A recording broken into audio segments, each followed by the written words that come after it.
Right now I'm working on a Ngombe Ngulu. It's going to be a 6-bar multi-twist Damascus, and I just set my last forge weld for my layer count. I got 320 layers.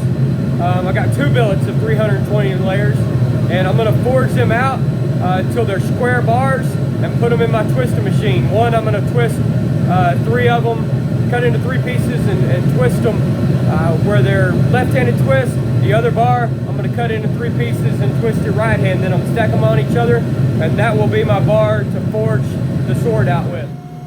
So I've got both billets in the forge right now, 320 layers, and I'm drawing both of them out until they're about 3/4 inch square.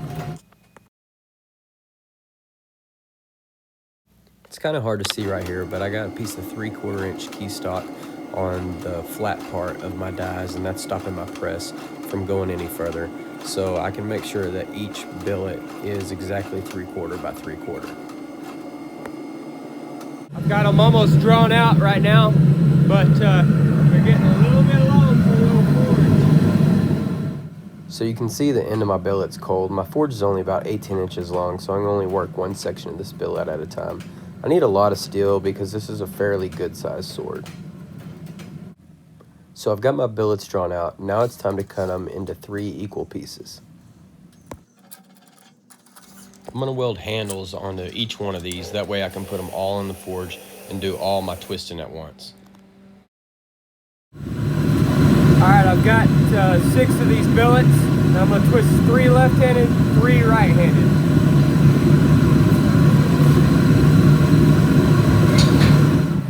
I'm using a little machine here that I made for twisting Damascus.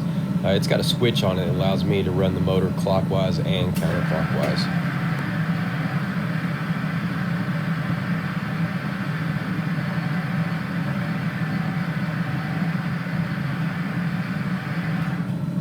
Another thing I'm doing right here is counting the revolutions. I want each piece to be twisted the same. That way there's a uniform look throughout the final billet.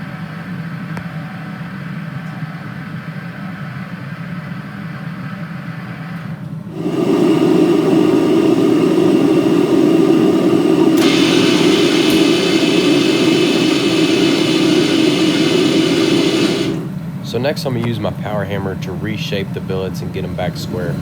I like using the power hammer on these billets that have been twisted to help knock out the scale. The press, it forms it a lot easier and a lot faster, but I like the power hammer because of the ability to knock the scale off. It's what works for me. Use whatever works for you.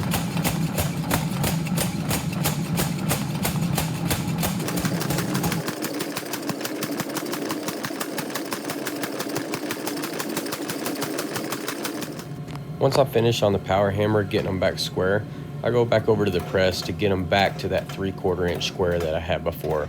That's going to be real important when I go to restack, that all these edges line up perfectly.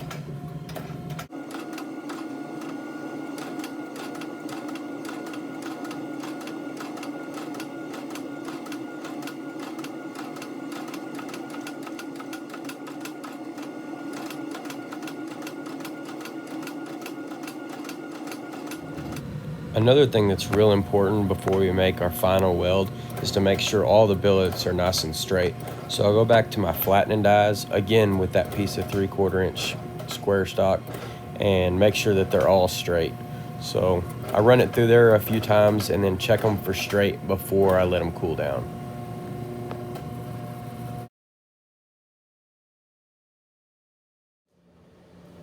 Alright, I got my 6 twisted bars. Now what I need to do is clean up really well all the scale off all the sides that are actually going to be forge welded. So like this side right here, you can see I've cleaned it up. You can't see really the stripes anymore like you can out here on the end. I'll do that to all the sides that are going to meet up. The other sides that are on the sides of the billet, on this side and on the underside, I'm just going to clean up just a little bit so it doesn't have as much scale. That way when I flux, the flux isn't trying to worry so much about the scale on the outside of the billet, as in getting in between there and making sure those surfaces are clean. I like to use my angle grinder to start off my cleaning up of the billets. It's a lot faster and the grinding rocks are cheap and last a long time. Then I move over to the belt grinder, and the belt grinder will allow me to get the surfaces flatter, and also it'll allow me to get the billets squared up better, being as how my platen is 90 degrees to my work rest. Now that I've got them all cleaned up, it's time to stack the billet together, weld it together, and then get it in the forge. You want to make sure you choose all the cleanest edges, all the straightest edges to weld together. I've got a pretty straight billet, which is important. You want all those edges to line up whenever you make that forge weld. You don't want anything hanging over on the sides.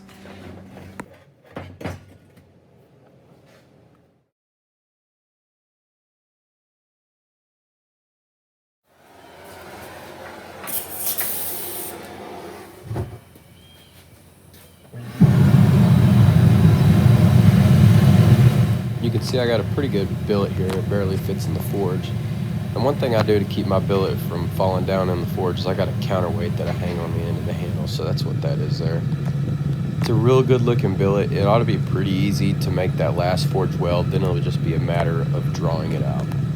Now most of the time on my Damascus, I set my forge welds by hand, but a billet this big and a weld this important, I'm just going to take it real easy on the press on my flattening dies a couple times before I do any drawing out. What's worked for me on those initial welds is just to take it real slow. What I'm doing here is I'm just straightening up the sides, making sure that everything is where it's supposed to be. And now I can go to drawing it out. It's real important to not get in a rush and to make sure that you keep everything straight and flat. That'll help you in the long run to not make any mistakes. So take your time and just make sure everything stays square and flat. There's not a whole lot to see right here. I'm just drawing this billet out to about 28 inches, which is the minimum amount of steel that I figured that I need to finish the sword. You can see in my drawing right here, you've got to figure in the radius of that hook and then the rest of the sword, and 28 inches seems to be about the minimum that I'm going to need. Now that I've got my billet drawn out, all that's left to do is to forge the sword to shape. I'll be doing that in my next video. In the meantime, subscribe to my channel, leave me some comments, let me know what you think. I've also got an Instagram and Facebook page. It's @ChatKennedyKnives. And there's stuff on there that you won't find on this channel. Thanks for watching.